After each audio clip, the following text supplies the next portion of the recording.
Did Nintendo wait too long to unveil the Switch 2?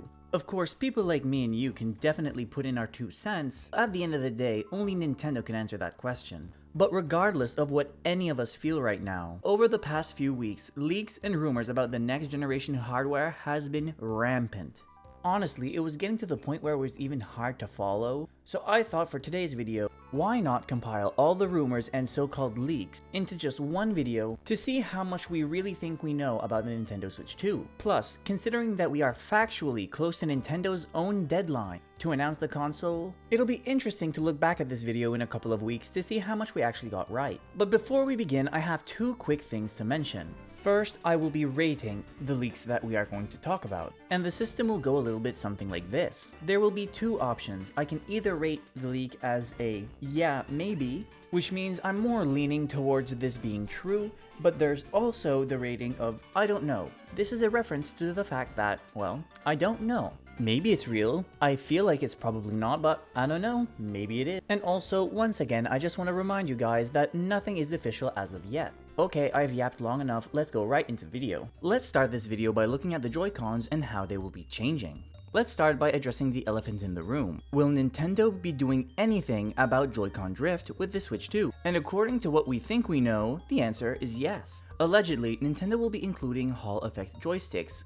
I've heard about these joysticks before in the past, and I'm not sure if they're 100% foolproof, but I do know that they are a lot better than what Nintendo currently has in the Joy-Cons. Meaning Joy-Con drift should really not be that much of an issue anymore. Another thing that will differentiate them from the original Joy-Cons is that they will no longer be sliding into place, instead will snap into place.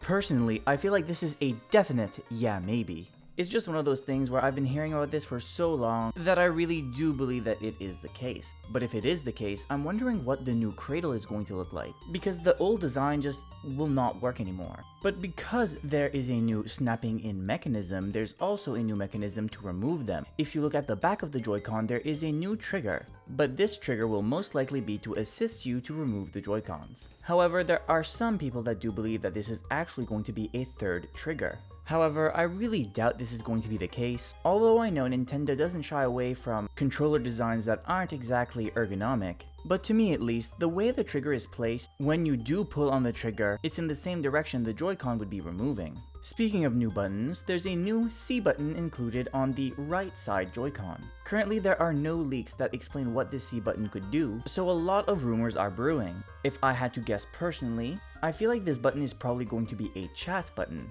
But at the same time, if it is a chat button, they also could have used an icon for like a chat bubble. But there's one more thing the C could stand for, and that could be cursor to activate the new cursor feature of the new Joy-Cons. Because leaks are implying that each Joy-Con is going to have an optical sensor in them, which is what computer mice uses to move the cursor around on the screen. But considering there should be one of these sensors on both Joy-Cons and there's only one C button, the C probably still doesn't mean cursor either. Other than that, the only other thing we know about the new Joy-Cons is that they're going to be bigger to match the overall size of the bigger device.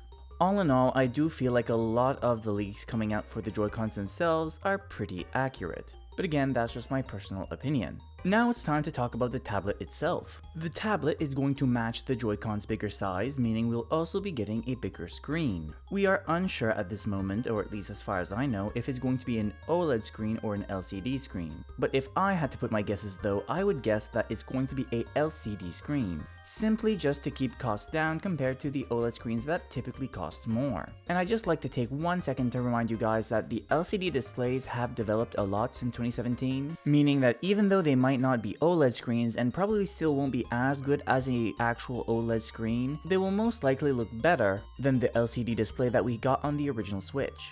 Other physical traits you'll see on the tablet is that at the bottom there is a USB Type-C charging port similar to the Switch 1. However, on the Switch 2, there's going to be a secondary USB Type-C port on the top. My guess is this is either going to be for peripherals or so that you can charge it easier when you're playing in handheld mode, because it would be more comfortable for the cord to be coming out of the top of the device than the bottom.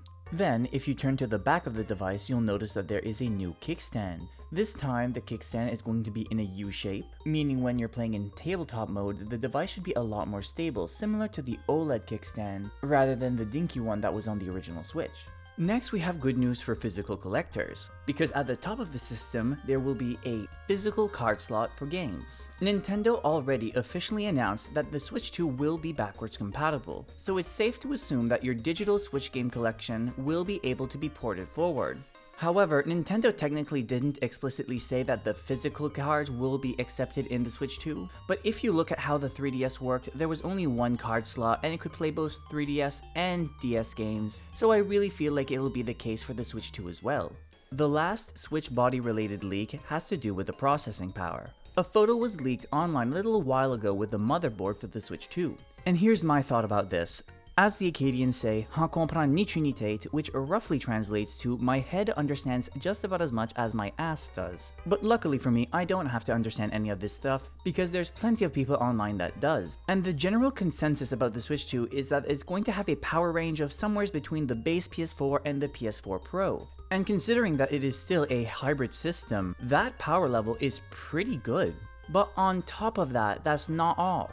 Because Nintendo is going to be utilizing Nvidia's DLSS AI upscaling, meaning that games will be able to run at higher resolutions and improved image quality without necessarily sacrificing the performance either. And I think everything that we think we know so far about the body of the Switch is a definite maybe as well.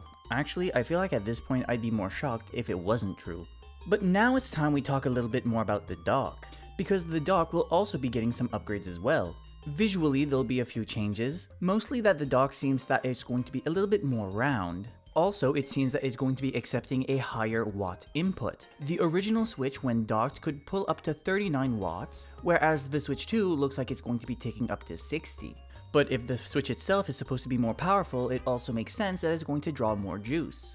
And with this extra power typically comes extra heat. But Nintendo also thought about this as well, because the dock will now feature some fans that will help with the cooling of the system when in docked mode. However, I don't remember hearing anything about if the dock will have an Ethernet port, but I wouldn't be shocked if it did. All in all, I feel all of this is also a definite maybe. Now, with all of that being said, everything we covered so far is what we can expect to find within the box that you buy at the store. But there's still a little bit more to go, such as what are the games we can expect and when can we expect to see any of this in general? Well, let's see. But first, I have a short message to share. If this is your first time here, hey, my name's Acadrien and I post weekly Nintendo videos just like this. So if that sounds like something you'd enjoy, I would greatly appreciate it if you would simply consider to like and subscribe, and without further ado, let's go right back into the video. Now it's time to talk about one of the things that debatably is the most important, and that is, what are the games that we will be playing on this system? And as of right now, we are actually very much uncertain about what games could even be there. Ironically enough, most people buy a Nintendo console to play the Nintendo games, but we mostly only hear about third-party games that could be in the launch year. Of course, there will be something Nintendo related, that is almost for certain, but at the moment we don't really have any ideas what it could be. We can speculate all we want, but there hasn't been a single leak, again, as far as I've heard, that feels like it could actually be what the launch game could be. According to Nate the Hate, Final Fantasy VII Remake will be coming to Switch 2 year 1, but that doesn't sound like it's going to be the launch game. It also seems like there's a lot of rumbling behind the scenes as well, that there's a lot of third-party developers that are looking to announce games specifically for the Switch 2, but again, they can't do so until Nintendo reveals the system itself.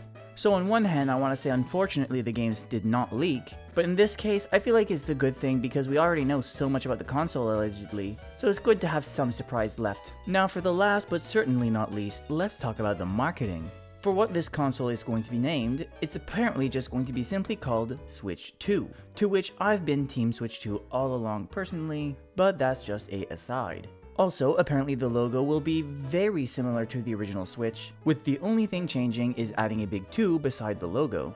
And apparently the color palette will be a very dark gray to black, with the logo itself being white. Now, all of this sounds great, but when can we expect to finally see the long-anticipated Switch 2? Well, allegedly, not too long from now. Because on January 13th, Nate the Hate went on his podcast and stated that Nintendo is gearing up for a reveal for the Switch 2 on January 16th. During this reveal, we can expect to see no games, except for, of course, games that will be running on the console itself. but allegedly there won't be any official reveals for anything new. And finally, we get to talk about the release date for the system. Currently, there's no unanimous consensus of when this console will be releasing. The most people can come to a consensus on is that it's going to be releasing in Q2 of 2025, which means anytime between April and the end of June. And with all that being said, this is the part of the video where I turn back to you. Let me know down in the comments, when do you think the Switch 2 will be released? I'm really curious to see where your heads are at. I would once again like to thank you for watching the video all the way to the end. And if you did enjoy this video, why not check out another one? For whatever reason, YouTube thinks that you'll enjoy this one, so try checking out that one next. And until next time, Wadao.